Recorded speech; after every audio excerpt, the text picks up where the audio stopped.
Así es, Hurtado. Gracias a ti y gracias a Carlos Aspurba, que esta mañana nos dieron esa fabulosa entrevista, muy merecido, por cierto. Y ahora sí, vamos a ir de frente ya con nuestro invitado especial del día de hoy, un escritor venezolano, caraqueño de pura cepa.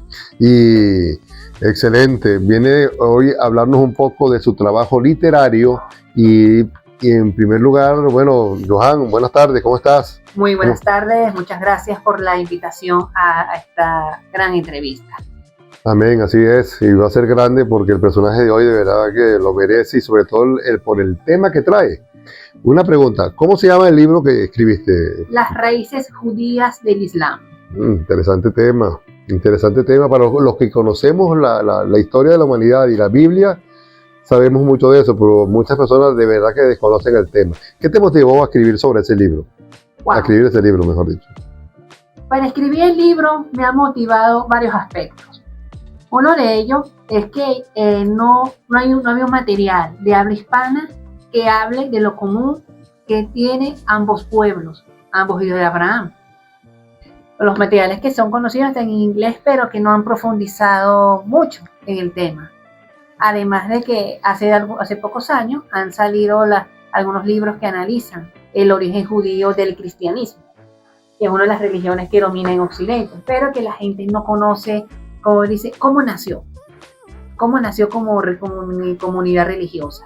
Y en el Islam la situación es muy similar, en qué ámbito histórico, en qué se basó, cuáles fueron sus fuentes primarias para nacer como espiritualidad en aquel momento. ¿Eso se remonta a cuándo? Cuando Adán y Eva. Bueno, desde Abraham, podemos decir. Abraham fue realmente el gran profeta que fue quien organizó el tema de las tribus y todo aquello cuando no tenían hijos, no tenían un heredero para toda una gran nación de Israel, que era el pueblo elegido de Dios. Y entonces se generó una situación familiar interesante. Sí, cuando Sara no podía tener hijos. Ahí es cuando entra en protagonismo Agar, que tiene dos roles distintos. En la tradición judía se decía que era una sirvienta, pero en la tradición islámica era una princesa egipcia. Ah, ok. Eso no está claro todavía. Eso no está claro. Bueno, porque lo que yo toda mi vida escuché es que Abraham, como no tenía hijos, agarró Sara, como desesperada porque Dios no le daba hijos, entonces buscaron a la cachifa y entonces ahí vino toda esta historia, nace Ismael.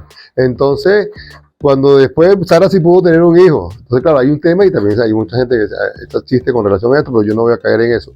Pero entonces resulta que después, ¿cómo se llama la mamá de dijiste el nombre ahorita, la mamá de Ismael? Ajá, Agar, de pronto agarra y dice y reconoce, cualquiera lo hubiese hecho, un momentico, pero mi hijo es el heredero, quiere decir que yo soy la madre del heredero del pueblo de Israel. Entonces yo creo que por ahí se abre también las apetencias de poder, creo yo que es lo lógico, y viene todo este conflicto. ¿Qué me dices de eso? Bueno, ahí es donde se da el primer conflicto familiar. Recordemos que los primogénitos en el antiguo Medio Oriente tenían privilegios y derechos, pero también deberes como primogénito. Entonces, en el caso de Agar fue por el desespero del pobre hombre Abraham por buscar un heredero, porque ¿quién iba a heredar todo lo que él ha ganar y toda la promesa que le dio el Eterno? En el caso se recayó primero en Ismael, pero en la tradición islámica dice de que Ismael tuvo como que un rol protagónico en la tradición islámica, pero en la tradición judía fue cuando Isaac le da el rol principal de heredero de la promesa, pero Ismael, por ser descendiente de Abraham, también iba a ser heredero de bendición. De paso, algunas tradiciones dicen que de él nacen las llamadas 12 tribus árabes. Exacto. Y de Isaac, al revés de Jacob, sus descendientes, que nacen las 12 tribus de Israel. Bueno, viendo lo que me está diciendo y una sinopsis ya del libro, podemos entender que todo este rollo arranca por un tema familiar, una disputa entre dos hermanos, uno natural, otro reconocido, pero no era lo que querían hacer, y se forma todo este rollo, ¿no? Podemos decir que sí. Ahora una pregunta, ¿qué aportes, ya entendiendo que hay un problema familiar y ese familiar ha estado por miles de años, ¿qué aportes puede traer eso para la paz, para la cultura y el desarrollo de la paz? El conocimiento mutuo de ambos pueblos, porque ambos pueblos no se conocen, sino conocen de que comparten muchos elementos en común. Por ejemplo, el monoteísmo, Sí, las leyes de alimentación, que ambos no comen ni el son cerdo, muy similares, ni el pequeñas cerdo, variantes, sí. ni la sangre. Ellos comparten muchos elementos místicos en común. Por ejemplo, la cábala, que es el misticismo judío, también tiene elementos que ha sido parte del sufismo islámico. Y tiene lo que es el elemento de la llegada de un salvador, de un mesías, pero visto de distintas aristas. Claro, porque ahí podemos observar que el mismo título lo dice. El origen del Islam está en el Torá y en toda la creencia y todo el desarrollo de los orígenes desde Abraham y antes de Abraham. Y comparten el mismo Dios, pero después no sé qué pasó. Le cambiaron el nombre, hicieron otras cosas. Bueno, recuérdense que el idioma de la zona ha tenido sus variantes. Por ejemplo, el hebreo y el árabe tienen muchos elementos en común. En el caso, por ejemplo, de las guerras árabes, las comunidades judías de Arabia llamaban a Dios Alá también. Pero con la peculiaridad de que Alá es el nombre árabe para Dios. No solamente por musulmanes, sino también por cristianos árabes y judíos árabes. La mezcla total. Claro. Bueno, sí es. Mira, sin hacer una revelación del libro, ¿nos puedes dar un adelantico, una sinopsis allí más o menos de cómo para despertar el interés de los oyentes? Porque a mí me atrapó desde que leí ese borrador de una manera extraordinaria. Bueno, ambos pueblos comparten muchos elementos en común, no solamente en la parte espiritual, en las plegarias, por ejemplo. El judío reza 3 veces al día, con dirección a Jerusalén. El musulmán 5 veces al día en dirección a la Meca, pero que al principio lo hacía en dirección a Jerusalén. Y ellos comparten ciertos elementos, por ejemplo, protocolos de purificación previo a la plegaria, porque no se puede hacer plegaria en estado de impureza. Inmundo. Ajá, sí, inmundo. O por ejemplo, también de que... O como dicen los cristianos, no está en estado de gracia para la oración. Eso es correcto. También, por ejemplo, de que ambos compartieron muchos elementos a nivel histórico humano. Por ejemplo, de que a lo largo de la historia, muchas familias judías se apoyaban en familias musulmanas para muchos elementos, o viceversa, familias musulmanas se apoyaban en familias judías. En esas épocas antiguas. Y hasta no hace mucho, hasta 100 años atrás me estabas comentando que eso se mantiene cuando el tema de los nazis y la persecución de los judíos. Incluso se habla. Y muchos musulmanes ayudaron a escapar a los judíos. Eso es correcto. Incluso se habla de musulmanes héroes que salvaron judíos durante la Segunda Guerra Mundial. Hasta se habla de una musulmana que murió en un campo de concentración nazi, porque era espía de los aliados que quería como que buscar el punto débil del régimen nazi de aquel momento. Ok. Yo estuve viendo y ahí tú tienes escritos en español, tienes algo en hebreo, correcto, tienes una parte en inglés, tienes una parte en árabe, creo que arameo también vi algo por allí. Sí, pues, o sea, tú estás dominando como 6, 7 idiomas diferentes para tocar el tema. Y todo esto está traducido al español.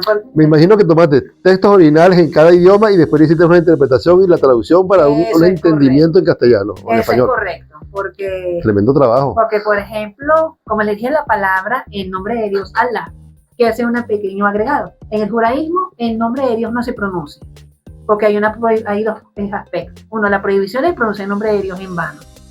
Y segundo, que el nombre no lo sabe, sino el Mesías. Por eso se le conoce como tetragramatón, pero se le conoce como Hashem o Adonai. Pero en cambio, las comunidades judías de habla árabe lo llaman Allah. ¿El nombre de Allah de dónde viene? Algunos dicen que tiene dos orígenes. Uno del hebreo de Elá, que es el nombre de Dios, uno de los nombres de Dios en la antigüedad. Y también el arameo Alaha, aunque algunas comunidades cristianas árabes de habla aramea no estén de acuerdo con la asociación. Yo estuve viendo unos escritos y también investigando, y había en el hebreo antiguo que era en principio una lengua no hablada y no tenía vocales, entonces era como las matemáticas, era a punto de interpretación, en que después aparecieron los signos de los puntos para poner, pero las letras eran el Job, Hey, About Hey. Eso es correcto. Que era lo que en los textos originales hacía referencial de cuál era el nombre de Dios. Esas eran las 4 letras del nombre de Dios. ¿Qué pasó hoy en día? Cuando se haya escrito a mano con el nombre de Dios, no se pueden desechar a la basura. Se tienen que sepultar. Porque ¿O se puede quemar? En algunas comunidades se permite quemar, pero como así Sí, como... para no tener que botarlo o algo de eso, pues eso es sagrado, ¿no? No, y no solamente eso, en algunos cementerios judíos tiene como una fosa especial para esos escritos, llamados de Nishah, que ahí es donde se les sepulta todos los textos judíos que ya están dañados o que están en desuso, para que no ese quede el nombre de Dios. Y es gracias a ese pequeño método que se preservaron textos de que data de la época antigua, específicamente en Egipto, en la sinagoga Zahar Hashamay del Cairo, que se consiguió eso de Nishah, textos que databan de la época de la dominación persa, de la dominación griega, hasta de las relaciones con las tribus judías de Arabia. Tu atención, todo, por favor. todo un tema. Si desea anunciar en el programa con nosotros, comuníquese por los teléfonos 0424-248-8372 y 0412-098-1234 y será bien atendido. Anunciar con nosotros, Inversión Segura. Ya saben, atentos, muy atentos con eso para poder, ¿cómo llaman? La autogestión, los emprendimientos. Mira, el libro según no lo has podido imprimir todavía. No le puedo imprimir por motivos de recursos financieros. O sea, te falta que un patrocinante, alguien que quiera colaborar. Me falta patrocinantes que quieran colaborar con este proyecto, que de seguro va a aportar muchísimo a la humanidad. Yo vi que por ahí había una posibilidad de hacer una precompra, algo de eso, hacer una preventa y entonces, dependiendo de la cantidad, para poder entregarlos posteriormente. Sí, se plantea esa posibilidad para que las personas tengan la oportunidad de tener el libro en físico. Su libro. También se va a hacer a nivel internacional, porque no solamente va a ser aquí a nivel de Venezuela o a nivel de Latinoamérica, sino a nivel de América y, ¿por qué no también a nivel de Europa o a nivel del Medio Oriente o del mundo? Porque se necesita gente que conozca la humanidad, conozca estos temas. Ok, eso es importantísimo, de verdad que sí, porque hay mucha ignorancia y la gente se parcializa y no sabe a veces ni por qué lo hace. Entonces, primero hurguen un poquito, porque este es un tema familiar, que ¿qué es lo que necesita realmente esto hoy en día? Si lo planteamos así en frío, una reconciliación. La misma sangre, la misma costumbre, el mismo origen. Claro. Comparten la misma religión, aunque uno parcela y cambia ciertas cosas, pero en fin es la misma cosa. Entonces, ¿crees que realmente podamos el mundo llegar a desarrollar la paz una vez que logren dirimir todas estas diferencias? Sí se puede llegar a la paz, ya aunque todos tengamos pequeñas diferencias, pero esas diferencias nos pueden enriquecer a todos. Pero esto parece que son grandísimos, porque se están matando entre ellos, ¿no? Sí. Es más como un poquito más peludo, diría yo. Porque hay intereses egoístas de por medio también. Intereses egoístas. Ansias de poder y cosas de esas, mantenerse en su parcelamiento y todo eso. Oye, en la Edad Media, con las cruzadas, eso era... Eso fue bárbaro, fue bárbaro. El oscurantismo, la Edad Media. Mira, entonces prácticamente estamos como obligados nosotros entonces a desarrollar y a abordar más este tema y a divulgar esa información. Sí, porque como usted como se mencionó, por la ignorancia, a veces la gente apoya posiciones sin tener un argumento sólido.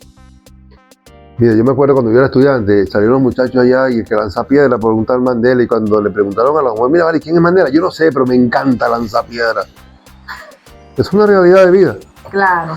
Parece que el tiempo está feneciendo. El tiempo realmente se hace cortísimo. Qué grata, qué placer tan interesante estar aquí contigo, Johan. Ojalá que los amigos que nos están escuchando y quieran patrocinar o ser parte de esta reconciliación para lograr la paz en el mundo puedan contribuir con el libro. Gracias. Es una muy buena inversión, como decía Hurtado en este momento de la publicidad. Es importante que pensemos que tenemos un punto alto donde tenemos que promover la paz. Te dejo para que te despidas, un mensaje a la humanidad. Bueno, humanidad, gracias por esta gran oportunidad de escuchar, de que conozcan de qué trata este gran trabajo, que es para, como dice en un término hebreo, un tikkun haolam, que es la reparación del mundo, de un mundo cada vez más fragmentado de manera negativa. Podemos repararlo para convertirlo en un mundo mejor para todos. Ok, mira, por ahí viene una feria. ¿Podríamos hacer una presentación en la feria de Caracas que viene ahora próximamente? Mira, sería... Bueno, el amigo Carlos Duque, estaremos por ahí visitándote para que nos incorpores en esa agenda literaria, porque ya yo voy con mis libros también, con mis novelas negras. Claro. Bueno, muchas gracias, de verdad que sí. Así hemos llegado al final de nuestro programa en el día de hoy. Digamos ustedes gracias a Eliseo Useche en la dirección de la emisora, Alberto Castro en la gerencia de operaciones, Luis Guillermo Mago Martínez en los controles, Luigi Rivero en el máster, Andreina Manrique en planta. Bueno, y Marcos Esté en la asistencia. Estuvimos con ustedes al frente de los micrófonos, José Hurtado y Alejandro Chicote en la producción y moderación. Todos bajo la coordinación general de José Hurtado Soluciones para Radio Sensación 130 AM Estéreo. Que tengan todas y todos un fin de la tarde. Bueno, feliz. Excelente.